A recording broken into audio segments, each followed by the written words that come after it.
I once believed in destiny, in purpose, in the radiant glory of mankind's ascension among the stars.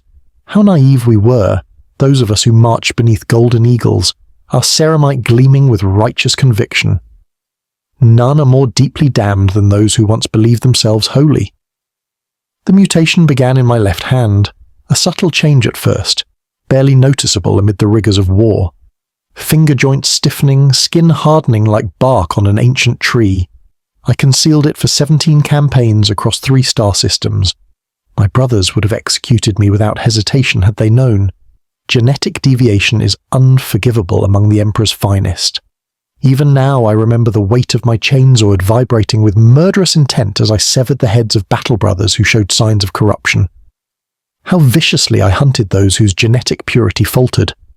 Now I stare at hands that are no longer hands, talons that shift and reform with each passing day. The flesh ripples beneath my gaze, responding to thoughts I never consciously form. The Iron Lord's chapter exists now only in my memory. I abandoned their insignia the day I fled into the screaming void that claimed my soul. 5 centuries have passed since I pledged myself to powers that promise salvation, from mutation, from weakness, from decay.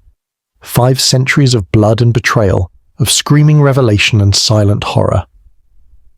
They call us Chaos Space Marines, as if that term encompasses the truth of our existence, as if 2 words could capture the totality of our damnation. We who were once the Imperium's sword now turned against the hand that forged us. We who bartered immortality for something far worse than death. I am Brother Rylan no longer. That name belongs to a dead man. A fool who believed genetic corruption could be bargained away through devotion to darker gods. The Black Legion welcomed me with open arms, their armor already twisted into nightmarish configurations, their flesh already surrendered to change. They spoke promises of glory, of ascension, of freedom from the hypocritical tyranny of the false emperor. What they never mentioned was the price, the true unending cost of chaos worship. Let me tell you of the long war, mortal listener. Let me speak of the cursed eternity that awaits those who surrender their humanity to the ruinous powers. Let me chronicle the slow dissolution of mind and body that no power armor can protect against. Let me speak of the hollow glory earned in service to gods who view their most devoted servants as nothing but playthings. This is my confession, my warning, my epitaph. Though death will never claim me, I am already a corpse, a walking remnant of a being who once knew purpose. Now I know only hunger, rage, and the mocking laughter of thirsting gods. This is the story of my damnation. The void welcomes you to witness it. I will begin with the day I died. My squad deployed to the mining world of Karadesh, an unremarkable planet of modest, industrial output and undistinguished faithful. The kind of world the Imperium values only for its tithes, forgotten until those tithes falter. Reports of worker unrest had reached the nearby Iron Lord's garrison. Whispers of strange symbols carved into rockcrete walls, rumours of miners chanting forbidden verses in the deepest shafts, standard heretical uprising, standard compliance restoration mission. We made planetfall at dawn. 4 squads of tactical marines led by Chaplain Dorvis. The mining administrators greeted us with nervous reverence, guiding our Thunderhawk to the central processing facility. Their fear was palpable, not just fear of the heresy they reported, but fear of us, of retribution. Should we judge their stewardship lacking? The disturbances began 3 months ago, my lords, the chief administrator explained, his voice quavering. Production quotas fell by 7%. Workers reported nightmares. Machinery malfunctions increased 3-fold. Dorvis towered over the man, skullhelm betraying no emotion. Show us where the symbols appeared. They led us through cramped corridors that were never designed to accommodate power armor. My pauldron scraped against the walls, leaving gouges in the metal. The administrators winced at each screech of ceramite against the facility infrastructure. Such is the burden of imperial worlds, to be broken by the very forces sent to protect them. The first symbol appeared on a blast door leading to Shaft 17. 8 arrows radiating from a central eye. Crude, but unmistakable. The mark of chaos undivided, Dorvis said, his augmented voice echoing in the confined space. Who discovered this blasphemy? Shift Supervisor Kale, the administrator replied. He reported it immediately. We sealed the shaft. And where is this supervisor now? I asked. The administrator glanced nervously at his data slate. According to logs, he descended into Shaft 17 2 days ago with the security team. They never returned. Dorvis turned to our squad. Brother Ryan, take your men and secure the upper levels of the shaft. Brother Terrace, establish a perimeter around this facility. Brother Averick, interrogate all personnel who work this section. Brother Carden, accompany me to the communication array. We must update chapter command. I nodded, cycling the action on my bolter. As you command, Chaplain. 4 battle brothers followed me toward the sealed blast door. Multispectrum Auspex reading showed movement beyond, but nothing conclusive. Mining facilities always register thermal anomalies and motion disturbances. The deep places of worlds are never truly still. Prepare for breach, I ordered, placing melter charges at the door's weak points. Full autosense protocols. Expect warp contamination. The door disintegrated with a flash of superheated air. We advanced through the glowing aperture, bolters raised, helmet sensors adjusting to the darkness beyond. The shaft, extended downward, a massive vertical tunnel reinforced with metal struts and elevator mechanisms. The platform immediately before us was empty, save for abandoned mining equipment and discarded personal items. Food rations half consumed, lumens flickering weakly. Brother Raylan, Vox reported over the squad channel. My Auspex is detecting multiple life signs 300 meters below. Numbers? I asked, moving to the edge of the platform to peer into the abyss. Indeterminate. The readings keep shifting. That should have been our first warning. We descended via the maintenance ladders, our power-armored servos whining under the strain of controlled descent. The air grew thicker as we dropped, laden with metallic particles and something else.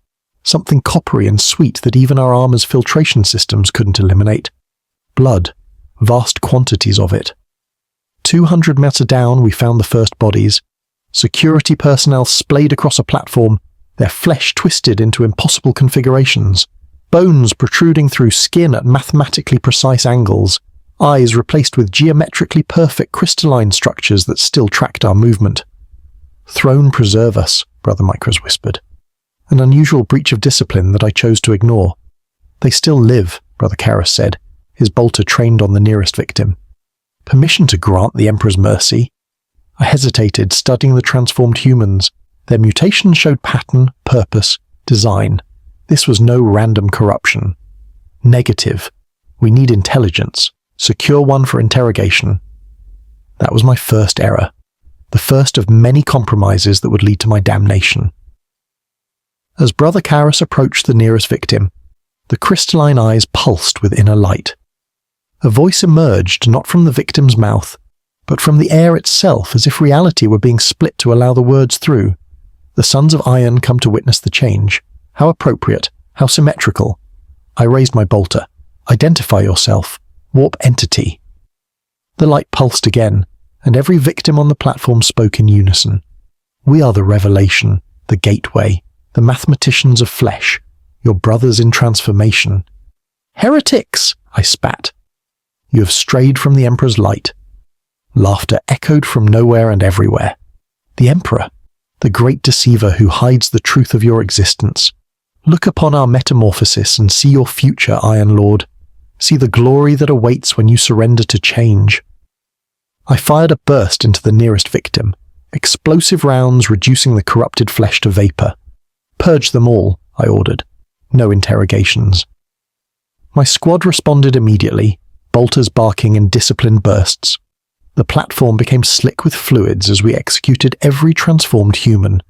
Yet even as their bodies were destroyed, the crystalline eyes remained intact, falling to the platform with gentle tinkling sounds like rain upon armor. Brother, Karras bent to examine one. That was our second error. Fascinating structure, he said, holding the crystal between armored fingers. The facets appear to shift when not directly observed.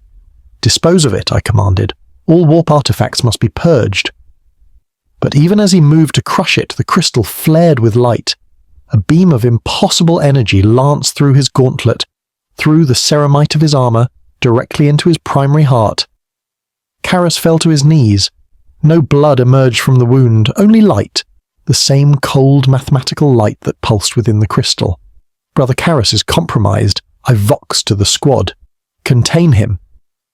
But Karras rose before we could act, his movements jerky, as if his armor were being controlled by something unfamiliar with its operation. His helmet turned toward me, and though I could not see his face, I felt his gaze like a physical force. "Raylan," he said, his voice overlaid with harmonics that made my autosenses shriek with feedback. "The change comes for all of us, even you, especially you." I did what any loyal Space Marine would do. I executed him where he stood, a burst of bolter fire separating his head from his shoulders. His body collapsed, but no blood flowed from the ragged stump of his neck. Only light, coalescing into crystalline structures that grew before our eyes. "Fall back," I ordered. "Full quarantine protocols. Shaft 17 requires exterminatus-level purging." We retreated up the maintenance ladders, firing downward at shapes that pursued us, writhing masses of flesh that had once been human miners. They climbed with inhuman speed, crystal growths protruding from their limbs, granting them purchase on surfaces too smooth for fingers. Brother Vox fell next, dragged from the ladder by elongated arms that should not have been able to reach him. His screams cut off abruptly, replaced by a sound like shattering glass. I did not look back. We reached the upper platform, only 3 of us remaining from the original 5. As we emerged from the shaft, I triggered the demolition charges we had placed during our descent, collapsing the entire shaft behind us. The facility shuddered as thousands of tons of rock and metal imploded. "Seal the blast door," I commanded. Nothing emerges from Shaft 17, but as technicians rushed to repair the door we had melted earlier, I noticed something on my gauntlet. A small crystal fragment no larger than a grain of sand embedded in the ceramite. As I watched, it pulsed once with that same cold light. I said nothing, reported nothing. That was my 3rd and final error as a loyal son of the Emperor. By the time we returned to our battle barge in orbit, the crystal had disappeared, apparently absorbed into my armor. I convinced myself it was destroyed, vaporized by the armor's auto-repair functions, a comforting lie. That night, as I removed my armor in the privacy of my Spartan quarters, I noticed a small hard growth on my left palm, a perfect geometric shape, pressing outward against the skin, not painful but insistent. Present, I should have reported to the apothecary immediately. Instead, I covered it with a combat dressing and continued my duties. Thus began my 17 campaign deception. The slow spread of change through my body, hidden beneath armor and duty and devotion. The truth remains. Corruption began long before I ever pledged myself to chaos. It began with a single moment of weakness, a single choice to hide what I had become, out of fear, out of pride. The Imperium would call this heresy, the dark gods would call it destiny. I call it what it truly was, cowardice. For nearly 2 decades I fought as a loyal Iron Lord while change worked through me like slow poison. The crystalline growth spread through my left arm, then across my chest, restructuring muscle and bone into more efficient configurations. I learned to control it somewhat, to force it to recede temporarily through sheer willpower before battle or inspections. Each regression became harder. Each advance of the corruption spread faster. I turned to forbidden texts, studying in secret the very heresies I was sworn to destroy, seeking not to worship chaos, but to understand my enemy enough to defeat it within my own flesh. Such arrogance, as if chaos could be understood without being transformed by the knowledge. In the battle for Hive Turs, my left arm finally betrayed me.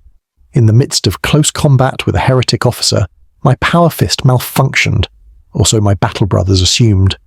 In truth, my arm had suddenly extended to twice its normal length, ceramite cracking as the limb reformed into a crystalline scythe that bisected my opponent along with 2 of his bodyguards. Brother Arik witnessed the transformation. Our eyes met through our visors. No words necessary.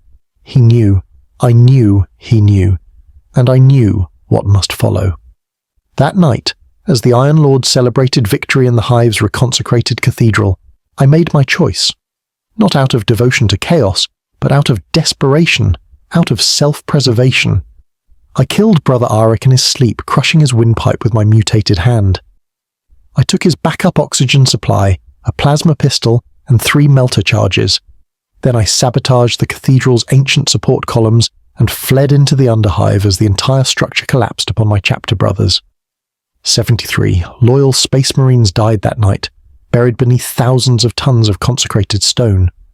I watched from a distance as rescue teams pulled broken ceramite from the rubble, listened on stolen Vox channels as Chapter Command declared me missing, presumed fallen. If only I had fallen. True death would have been a kinder fate than what awaited me. For 3 months I hid in the underhive, moving only at night, subsisting on vermin and recycled water.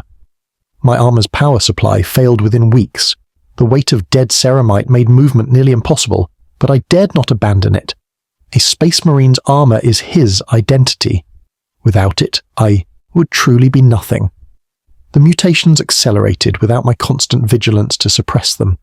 My left arm became fully crystalline, faceted surfaces catching what little light penetrated the underhive depths. My chest cavity reorganized, ribs extending outward to create a lattice around my primary heart. My left eye transformed into a multifaceted orb that perceived spectra beyond normal human vision. Through this altered sight, I began to see the currents of the warp flowing through the hive city, streams of potential and probability coursing through the architecture like blood through veins. I could follow these currents, predict where they converged, anticipate where reality grew thin. One such convergence led me to a forgotten sub-base beneath the underhive's oldest sector. A chamber sealed for millennia, its walls inscribed with formulae that matched the crystalline patterns growing across my flesh. I broke the seals with my transformed arm, the crystal resonating with the ancient barriers, dissolving them like mist before sunlight. Within the chamber stood an altar, and upon that altar a single book bound in material I recognized as human skin, the Codex of Transformative Symmetry. Though I had never seen it before, I knew its title as if the knowledge had been planted in my mind at birth, waiting until this moment to bloom. When I touched the book, it opened of its own accord, pages turned by unseen hands, stopping at a chapter titled The Hollow Lords of Iron. There in perfect high Gothic was my name, my story, my future. The book spoke of a space marine named Rian who would betray his chapter out of fear of transformation, only to seek transformation from darker powers. It described mutations identical to my own, predicted the exact date and time I would discover the book, and outlined what I must do next. Find the Black Legion, it said. Find those who had mastered change rather than fearing it. Find those who had transcended the false limitations of loyalty and purity. I should have burned the book then, should have ended my own life rather than following its directions. But I was weak, desperate, alone. I followed the warp currents through the underhive, emerging near a spaceport on the 7th night. A merchant vessel was preparing for departure, its hold filled with industrial supplies bound for the forge world of Helixis 4. I stowed aboard, my mutated form compressed into a maintenance shaft where no human would fit. The journey took 37 days.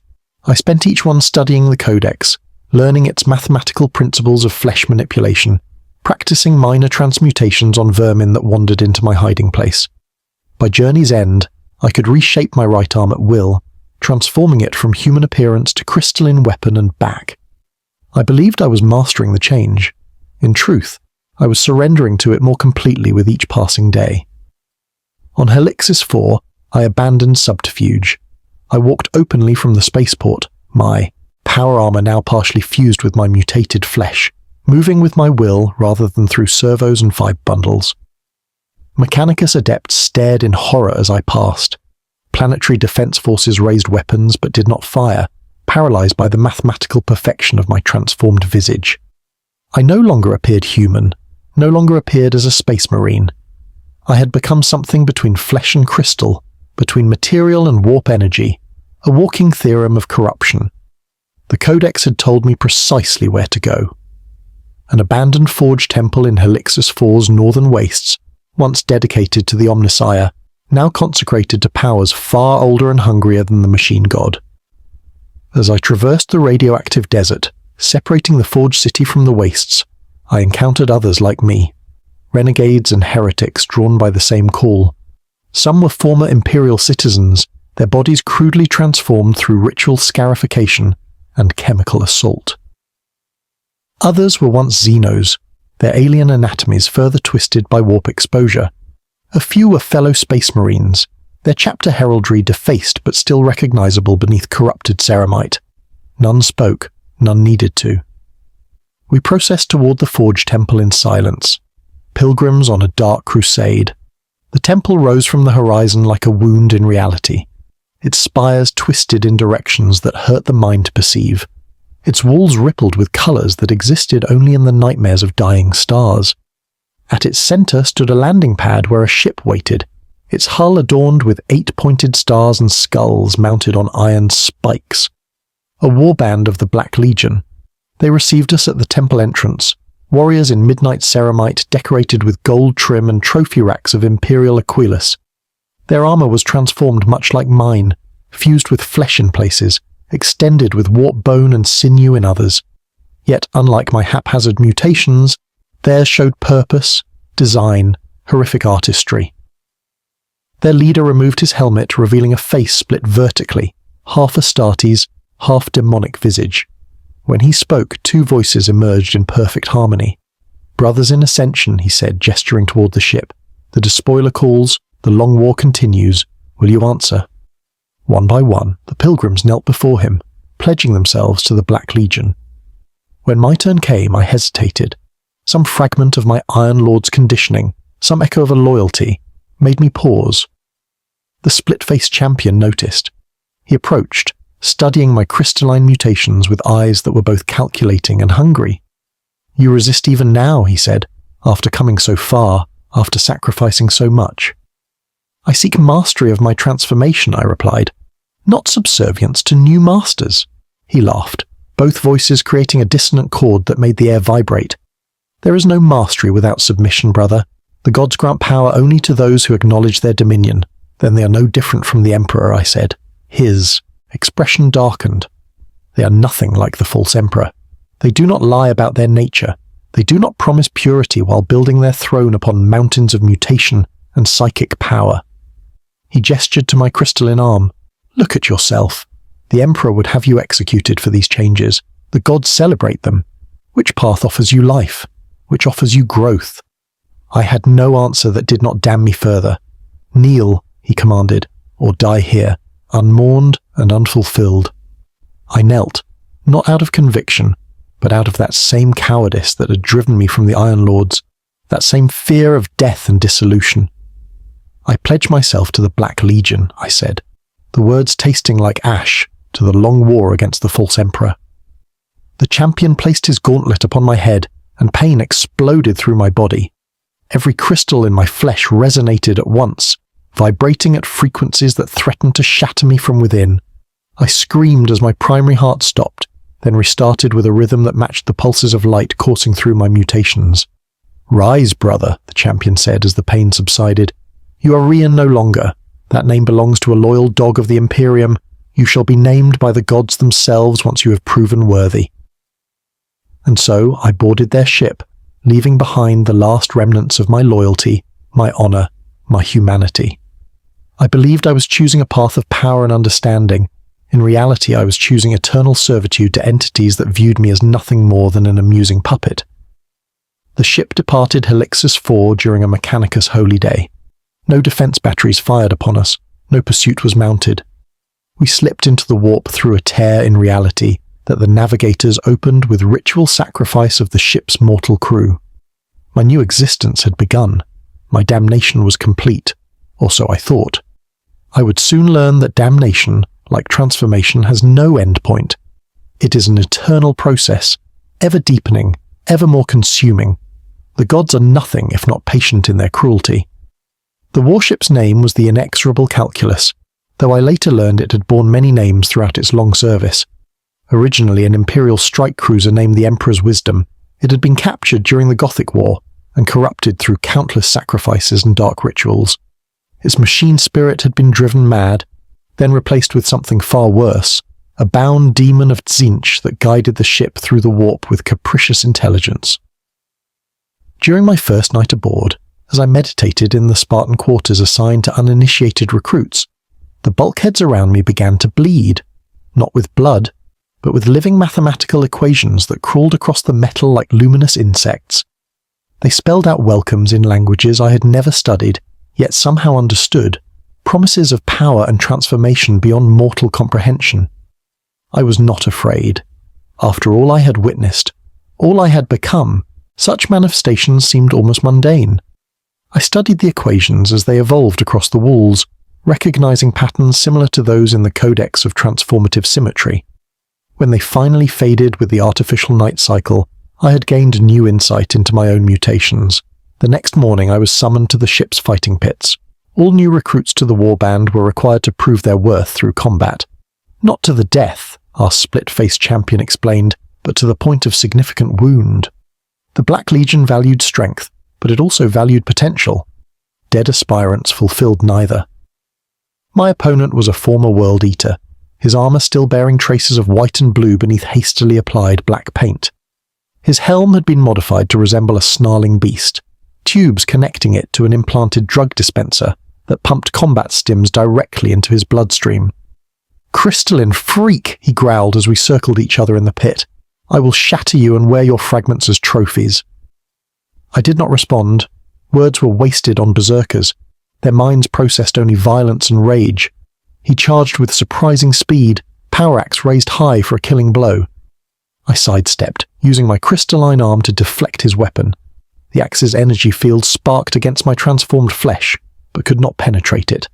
His momentum carried him past me, but he recovered quickly, spinning with practiced grace despite his bulk. This time, his attack was more measured, a series of controlled strikes designed to test my defenses. I parried each blow, my crystalline arm extending and reshaping itself to counter his axe's arc. The watching Black Legion warriors murmured in appreciation of the display. My opponent grew frustrated, his attacks becoming wilder, more desperate. "Fight back, coward," he spat, rage overtaking tactical consideration. I obliged him as he committed to an overhead swing. I stepped inside his guard. My crystalline arm transformed, stretching and hardening into a blade that pierced his armor at the joint between pauldron and chest plate. Not deep enough to kill, but sufficient to draw first blood. The World Eater howled, more in rage than pain. He dropped his axe and grappled me with superhuman strength, bearing us both to the ground. His gauntleted hands found my throat, squeezing with enough force to crush mortal windpipes. But I was beyond such vulnerabilities. My neck transformed beneath his grip, crystal lattices reinforcing bone and cartilage. As he squeezed, the crystals grew outward, piercing his gauntlets and embedding themselves in his palms. Now it was his turn to be transformed. The crystals spread from his hands up his arms, mathematical corruption flowing through ceramite and flesh alike. He released me, staring in horror at his changing limbs. "What have you done to me?" he gasped, the berserker rage replaced by primal fear. I rose slowly, watching the transformation spread across his armor. "I have shared the gift," I said. Though the words were not my own, something spoke through me, using my voice to deliver its message. The World Eater fell to his knees as crystal structures erupted from his shoulder joints, spreading across his chest and back in fractal patterns. He screamed once, then fell silent as the transformation reached his helmet, crystal spires erupting through the eye lenses. Within moments, he had become a statue of living crystal, still faintly pulsing with the rhythm of twin hearts that no longer pumped blood, but light. The pit fell silent. Even the champion seemed momentarily at a loss for words. Then, from the highest tier of observing warriors, a slow hand clap began. A space marine in Terminator armor, his helmet crowned with curved horns, his shoulder bearing the sigil of a sorcerer. "Most impressive," the sorcerer said, his voice carrying easily despite the distance. "Tzeentch has blessed you indeed, brother. Or perhaps cursed you. With the changer of ways, blessing and curse are often indistinguishable." He descended to the pit, the crowd parting before him. Up close, his armor was even more impressive, covered in inscribed wards and mathematical formulae that matched those I had seen bleeding from the bulkheads. "I am Zaphen," he said, "Arch-Sorcerer of the 15th Talon, and you, Crystalline One, have just earned my interest."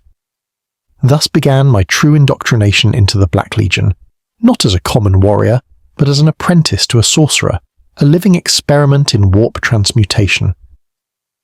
For what felt like years, though time flows strangely in the warp, Zaphon studied my mutations. He took samples of the living crystal, subjected me to ritual tests, and exposed me to warp energies under controlled conditions, all to understand the mathematical principles underlying my transformation. "You are unique," he told me during one examination. "Most who change do so haphazardly, their flesh responding to their innermost desires or fears. But your mutations follow precise formula, elegant, purposeful, as if designed by an intelligence beyond even the Chaos Gods." "The Codex," I said. "It guided my transformation." Zaphan's eyes narrowed behind his helmet lenses. "What Codex?" I told him of the Codex of Transformative Symmetry, of how it had contained my name and future, of how it had led me to Helixus IV and the Black Legion. The sorcerer fell silent for a long moment. When he spoke again, his voice had lost its clinical detachment. This Codex, did it bear a symbol upon its cover, a crystalline eye within a geometrical lattice? "Yes," I confirmed. "How did you know?" "Because I wrote it," Zaphon said. 10,000 years ago during the Siege of Terra." The revelation stunned me. "Impossible. You cannot be that old." Zaphon laughed, a sound like breaking glass. "Time is malleable for those who understand its mathematics. I wrote the Codex after receiving visions of countless possible futures. I saw you, Rian of the Iron Lords, and 1,000 others like you. Potential. Converts to our cause, waypoints in the grand equation of the Long War. You manipulated me," I said, anger rising for the first time since my transformation. "Of course," Zaphon replied, unapologetic. "Just as the Emperor manipulated your creation, just as the Iron Lords manipulated your conditioning, freedom is an illusion, brother. The only choice is whose manipulation you prefer." I had no answer. What could I say that would not confirm his cynical assessment? "Your anger is understandable," Zaphon continued, "but misplaced. I merely presented a path. You chose to walk it, and now you possess power beyond anything the Emperor would have permitted you." He gestured to my crystalline arm. "Show me. Transform it completely. Show me the extent of your control." I complied, focusing my will on the crystal structures. They responded immediately, flowing like liquid despite their solid appearance. My arm elongated, fingers merging into a blade, then separating into tentacle-like appendages, then reforming into a perfect replica of a human arm, indistinguishable from flesh until it caught the light at certain angles. "Magnificent," Zaphon breathed. "The precision, the control, you have surpassed the instructions in the Codex." "I have practiced," I said simply. "Indeed, and now you are ready for the next stage of your evolution." The sorcerer moved to a sealed container on his laboratory shelf. "The crystal within you responds to warp energy. Let us see how it responds to concentrated exposure." He opened the container, revealing a pulsing crystal similar to the one that had infected Brother Karis on Karadesh.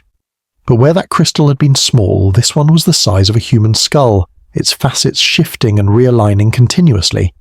"This is a fragment of the Crystal of Transcendence," Zaphon explained. "A warp artifact of immense power shattered during the War of the Beast.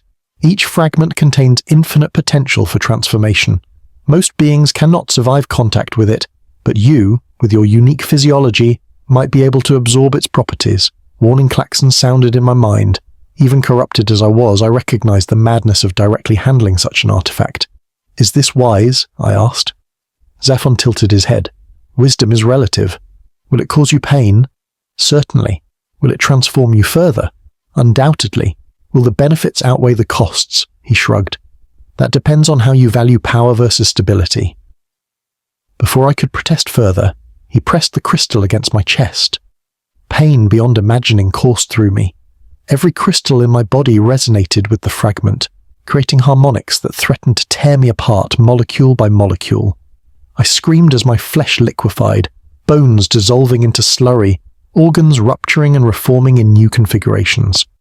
My consciousness shattered into 1,000 perspectives, each observing my transformation from different dimensional angles. In that moment of total dissolution, I heard voices, the mathematical precision of Tzeentch, promising endless change and evolution, the blood-soaked roar of Khorne offering strength through rage, the decadent whispers of Slanesh pledging sensation beyond mortal comprehension, the drone of Nurgle guaranteeing resilience through decay. Each voice competed for my allegiance, each offered power in exchange for devotion, and beneath them all, a quieter voice, almost imperceptible amid the cacophony. It spoke not of power or transformation, but of patterns, of symmetry beyond the comprehension of even the chaos gods, of a universe governed by laws so fundamental that even divine entities were merely expressions of them. This was the voice that had guided my mutations from the beginning. Not Tzeentch, as Zaphon believed, but something else. Something that existed in the spaces between the Chaos God's domains. When I regained awareness, I lay upon the laboratory floor surrounded by Black Legion warriors with weapons trained on what remained of me. My body had transformed beyond recognition. No longer humanoid, I'd become a mass of crystalline tendrils radiating from a central core that still impossibly contained my primary and secondary hearts, my enhanced lungs, my estated brain. Zaphon stood at a safe distance, his force staff crackling with protective energy. "Can you understand me?" he asked cautiously. I tried to speak but had no mouth. Instead, the crystals vibrated, producing sounds that approximated Gothic. "I understand." "Fascinating," the sorcerer said, approaching despite his guard's warnings. "Your transformation is complete, yet you retain consciousness and identity. Most subjects become mindless spawn after such exposure."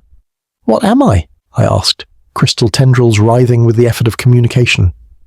Zaphon circled me, studying my new form with clinical detachment. "You are becoming a prince of the warp, though not yet fully ascended, a perfect fusion of materium and immaterium, neither demon nor Astartes, but something between." One of the Black Legion warriors stepped forward, his armor adorned with trophies of imperial skulls. "This creature cannot fight alongside us. It is an abomination. All who serve chaos are abominations by imperial standards, brother," Zaphon replied. "Judge not by form, but by utility, and this one may prove more useful than any of us imagine." My crystalline mass contracted, attempting to assume a more humanoid shape. The effort sent spasms of pain through my consciousness, but gradually, painfully, I forced my new body to conform to memory. Limbs formed from crystal tendrils, a torso assembled from geometrical structures, a head shaped from interlocking crystal facets, no longer human, no longer an Astartes, but recognizable at least. Impressive control, Zaphon noted. Most who transform so completely lose all connection to their original form. "I remember," I said, my voice stronger now, emanating from vibrations in my crystalline chest cavity. "I remember what I was. A useful anchor," the sorcerer said. "But memory can be a chain as well as an anchor. In time, you may wish to abandon such links to your past." I stood on newly formed legs, testing their stability. "What purpose do I serve now? I cannot wear armor, cannot wield weapons," Zaphon laughed. "You are armor and weapon both. The crystal responds to your will. Shape it as you require." To demonstrate his point, he drew his bolt pistol and fired directly at my chest. The bolt round impacted my crystalline body and, instead of detonating, was absorbed. Its potential energy flowed through my form, redirected and transmuted into new crystal growth. "You see," Zaphon said, holstering his weapon, "conventional attacks only feed your evolution." In that moment, I felt something I had not experienced since before my corruption. Possibility, not hope. For hope implies an optimistic future, but potential for power, for agency despite my transformation, for purpose beyond mere survival. "What would you have me do?" I asked. "Learn," Zaphon replied. "Master your new form, and when you are ready, we shall introduce you to the battlefield. The Imperium should witness what their castaway sons become under proper guidance." For 3 shippy years, I trained in the inexorable calculus, learning to shape my crystalline body into weapons and shields, to extend sensory tendrils through solid matter, to absorb energy and redirect it. I discovered I could separate parts of myself, sending crystal seeds to take root in other beings, spreading my consciousness across multiple vessels simultaneously.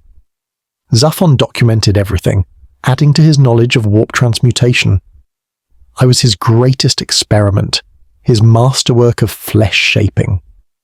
Other sorcerers visited to observe me, bringing test subjects for conversion. Most died screaming as crystal growths overwhelmed their inferior physiologies. A few survived as lesser replicas of my condition, their minds fractured, but their bodies successfully transformed. In my private moments, I communed with the quiet voice beneath the clamor of the chaos gods. It taught me principles of crystalline mathematics that even Zaphon did not comprehend. equations that described reality itself as a crystal lattice with infinite potential for reconfiguration. I kept these lessons secret. They were mine alone, a private communion with whatever entity had chosen me as its vessel. The Black Legion tolerated my presence, though few trusted me completely. I was useful but alien, ally but other. Only during battle did I find true acceptance among them. My first combat deployment came during the raid on Alaxis Prime, an Imperial Forge world specializing in Titan weapon systems. The Black Legion sought to capture STC fragments, rumored to contain designs for Lost Architect weapons. We made planetfall under cover of a warp storm that clouded Imperial arrays. 500 Black Legion warriors against a world of billions. Impossible odds by conventional standards. But we were not conventional warriors, and our target was not conventional victory. I deployed without drop pod or transport, simply hurled from the inexorable Calculus's launch bay into the upper atmosphere. My crystalline body withstood re-entry heat, absorbing the thermal energy to fuel further transformation. I landed in the central forge complex like a meteor, the impact creating a crater 50 meters wide. As Mechanicus defenders converged on the impact site, I rose from the shattered rockcrete. No longer attempting to maintain humanoid form, I expanded into a forest of crystal spires, each one a sensory organ and weapon combined. Incoming fire from arc rifles and phosphor weapons was absorbed, their energy redirected into growth and transformation. The defenders fell back in horror as I advanced, crystal tendrils extending hundreds of meters to impale fleeing tech priests and Skitarii. Each victim became a growth medium, their bodies providing the raw material for new crystalline structures that erupted from their flesh. Through each crystal seed, I could see, hear, feel. My consciousness expanded across the forge complex, mapping its layout through thousands of simultaneous perspectives. I located the secured vault containing the STC fragments and transmitted its coordinates to the Black Legion strike force. They arrived to find a fortress of crystal where adamantium walls had once stood. The defenders had been transformed into living components of my expanded self, their minds subsumed, their bodies repurposed. I created passages for my allies, crystal tunnels leading directly to the vault. Zaphon strode through these passages, nodding in appreciation at my handiwork. "Magnificent," he said. "You have exceeded all expectations." The STC fragments were secured with minimal casualties. As the Black Legion prepared for extraction, Imperial reinforcements arrived. A full battle group of the Legio Ignatum Titan Legion. War engines towered over the forge complex, their weapon systems powering up for bombardment. "We cannot evacuate in time," the Strike Force commander said, watching the Titans advance on tactical displays. "The extraction ships will be destroyed if they approach now." Zaphon turned to me, his force staff glowing with eldritch energy. "Can you delay them?" In answer, I extended my consciousness through the crystal structures that now permeated the forge complex. Thousands of infected servitors and tech priests moved as one, carrying crystal seeds toward the advancing Titans. They swarmed the massive war engines like insects, sacrificing themselves to plant crystal growths on the Titans' armor. Most were crushed or incinerated before reaching their targets, but enough succeeded. Crystal structures began growing on 3 Warhound Titans and 1 massive warlord, spreading across their adamantium plates like living circuitry. The machine spirits resisted, activating internal purge systems and emergency void shields. But my crystals had already penetrated their systems, interfacing directly with their ancient cognition engines. Machine language flowed through crystalline matrices, corrupting code written 10,000 years ago by the finest tech priests of Mars. One by one, the infected Titans stopped responding to their precepts' commands. Their movements became erratic, weapon systems firing at random, then at their uninfected companions. Within minutes, the coordinated Imperial advance collapsed into chaos as Titan turned against Titan. The Black Legion extracted safely, bearing their prize to waiting ships. I remained behind, my consciousness still linked to the crystal structures infecting the Forge world. I felt no attachment to my physical core, no fear at the prospect of its destruction. I had transcended such limited perspective. As the Imperial forces rallied and began systematic purging of crystal growths with plasma weapons, I gathered my consciousness back into my primary mass, not out of self-preservation, but because my work on Alaxis Prime was complete. The seed had been planted. I formed wings of crystalline shards and launched myself skyward, accelerating through the atmosphere toward the waiting Black Legion fleet. Arc weapons and lasers tracked my ascent, but I was moving too fast for accurate targeting. The energy of those few hits that connected simply fueled my flight. Aboard the inexorable Calculus, I was greeted not with suspicion but with respect. My value had been proven. "The despoiler will hear of this," Zaphon said as we translated into the warp. "Your unique abilities serve the Long War well." I accepted his praise but felt nothing. No pride, no satisfaction, no sense of belonging. Only the quiet mathematical voice persisted, teaching me new equations with each victory, guiding my evolution toward some distant goal I could not yet comprehend. For 2 centuries, I served the Black Legion, participating in dozens of campaigns across the Imperium. My form continued to evolve, sometimes through violent metamorphosis, sometimes through subtle reconfiguration. I learned to mimic human appearance when necessary, crafting a crystalline shell that perfectly resembled my original Astartes form down to the smallest detail. This ability to infiltrate proved invaluable during the Hydra campaign, where I posed as a loyalist Iron Lord to gain access to planetary defense systems. My former chapter never suspected that the battle brother they welcomed had died centuries ago, replaced by a crystalline entity wearing his appearance like a mask. The betrayal was exquisite. 300 Iron Lords died when defense lasers turned against their strike cruisers. I watched from the command center, still wearing the face of their trusted brother, as their ships burned in Hydra's orbit. Should I have felt remorse? Perhaps, but emotions had become abstract concepts, mathematical variables in the greater equation of my existence. I observed them in others, simulated them when tactically advantageous, but experienced them only as distant echoes. After Hydra, whispers followed me through the Black Legion. Some claimed I had ascended to demonhood, becoming a prince of Tzeentch. Others insisted I was something else entirely, neither demon nor mortal, but a new order of being. Zaphon encouraged these rumors, his status elevated by his association with such a unique entity. The truth was less grandiose.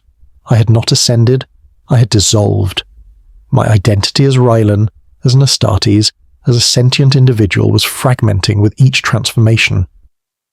The mathematical voice grew stronger, drowning out my own thoughts, replacing them with crystalline certainties that felt simultaneously alien and familiar.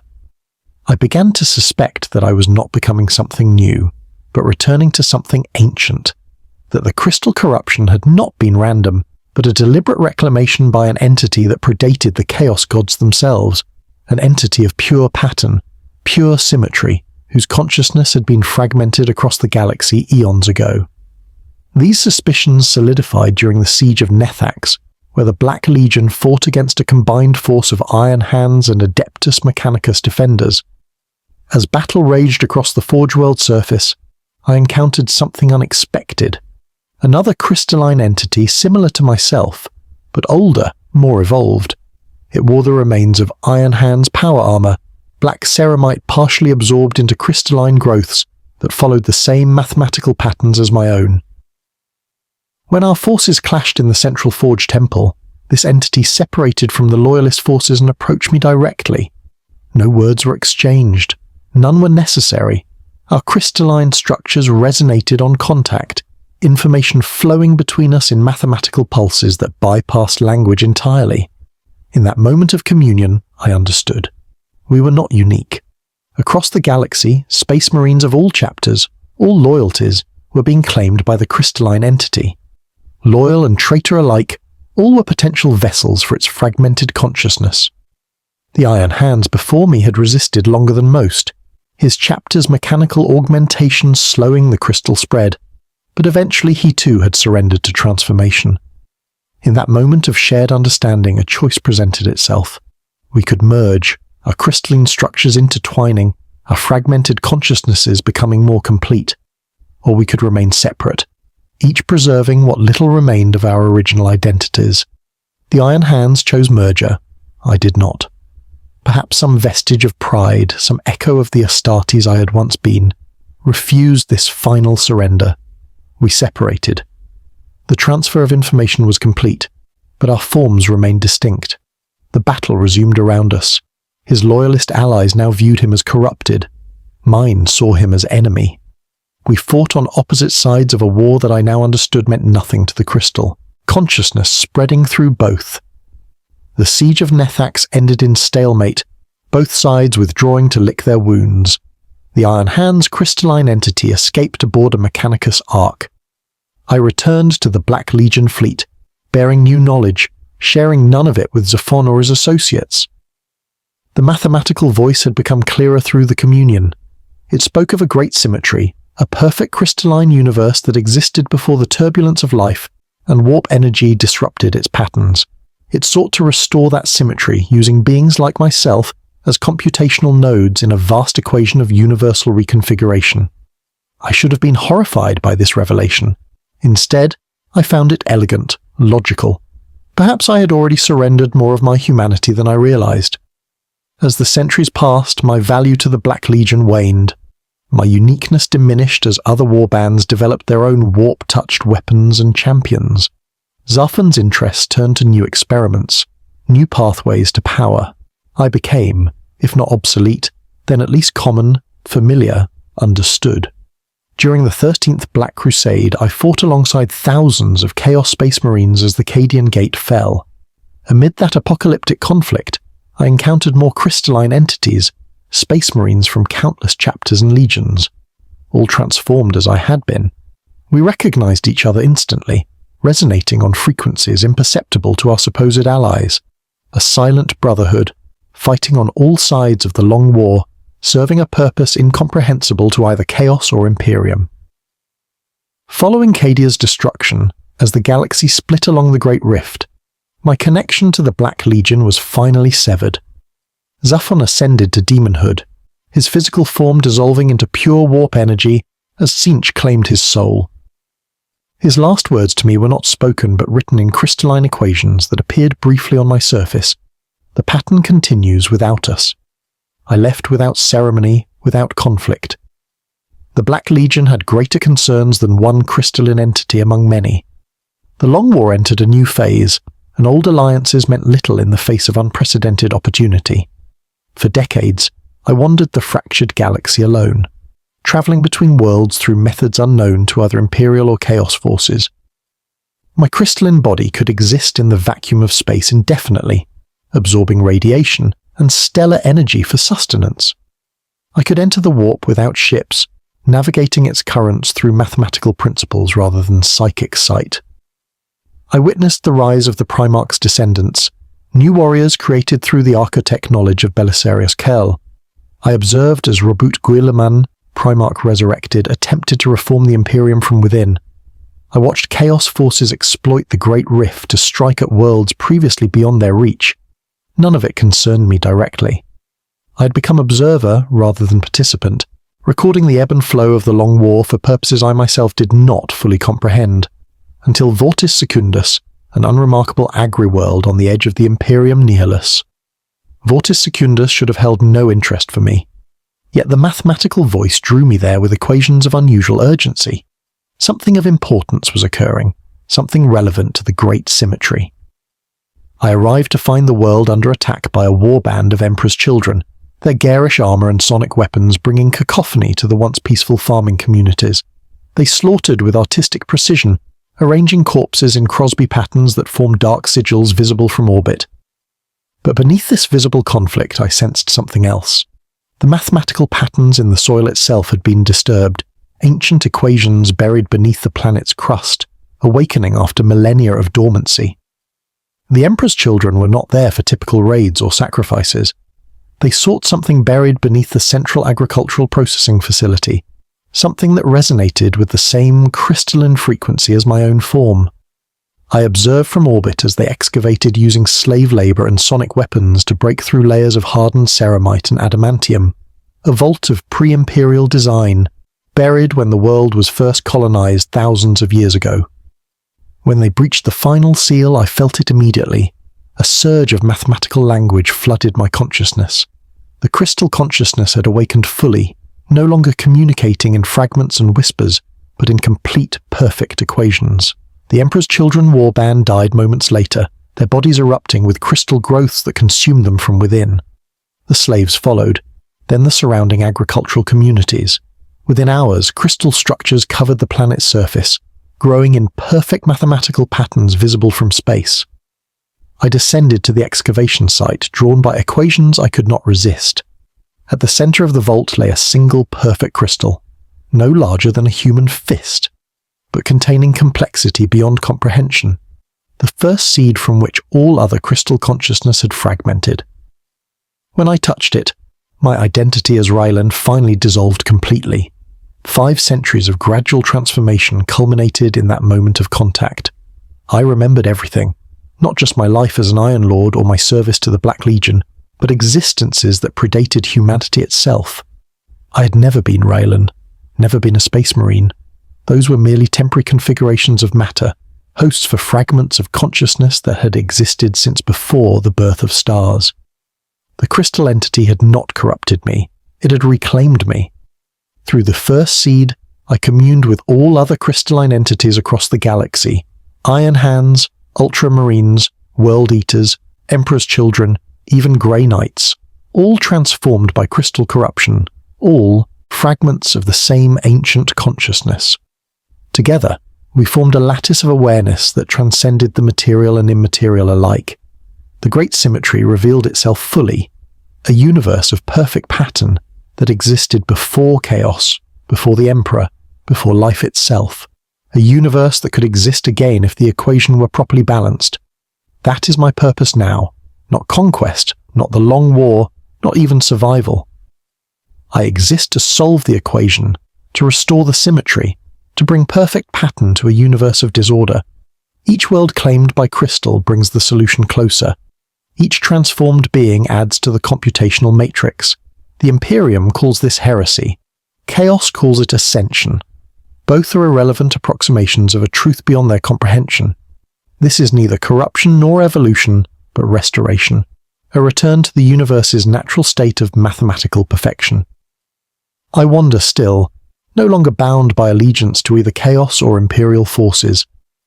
My crystalline form shifts according to necessity, sometimes appearing human, sometimes manifesting as living architecture, sometimes dispersing into microscopic seeds carried on solar winds to new worlds.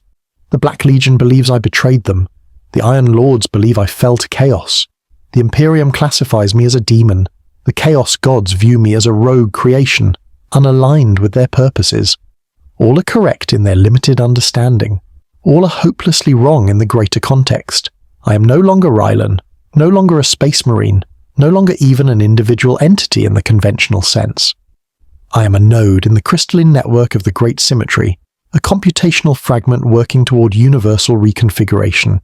And yet, in quiet moments between transformations, some echo of that original space marine persists. A fragment of human consciousness that records these memories, that composes this testament. Perhaps that is my final curse, to remain partly aware of what I once was, even as I become something utterly other. The Iron Lords would execute me for betrayal. The Black Legion would destroy me for abandonment. The Imperium would purge me for heresy. The Chaos Gods would obliterate me for independence. None of them understand that I am beyond such concerns now, beyond loyalty and betrayal, beyond purity and corruption, beyond humanity and monstrosity. I am mathematics made flesh, pattern incarnate, a living equation working toward inevitable conclusion.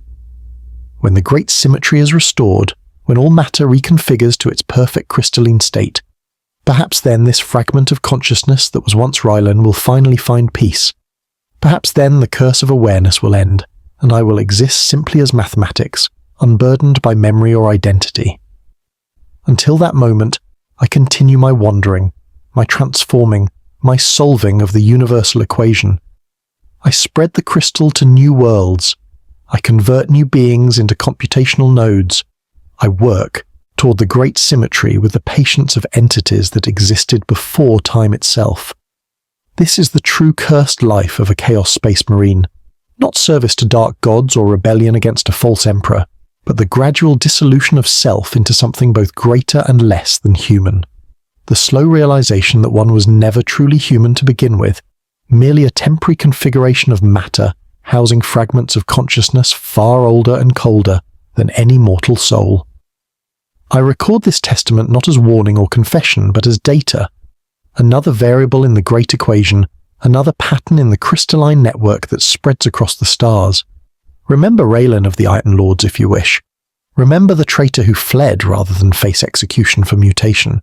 Remember the Black Legion warrior who corrupted Forge Worlds with living crystal. It matters not. Those identities were temporary, insignificant. The crystal remains. The pattern continues. The equation approaches solution. In the final configuration, all distinctions dissolve. Loyalist and traitor, pure and corrupted, human and xenos, materium and immaterium, all reduced to perfect mathematical symmetry. Until then, I wander, I transform, I calculate, and somewhere, deep within the crystalline lattice that was once my human heart, a final fragment of Raylan watches in silent horror at what he has become.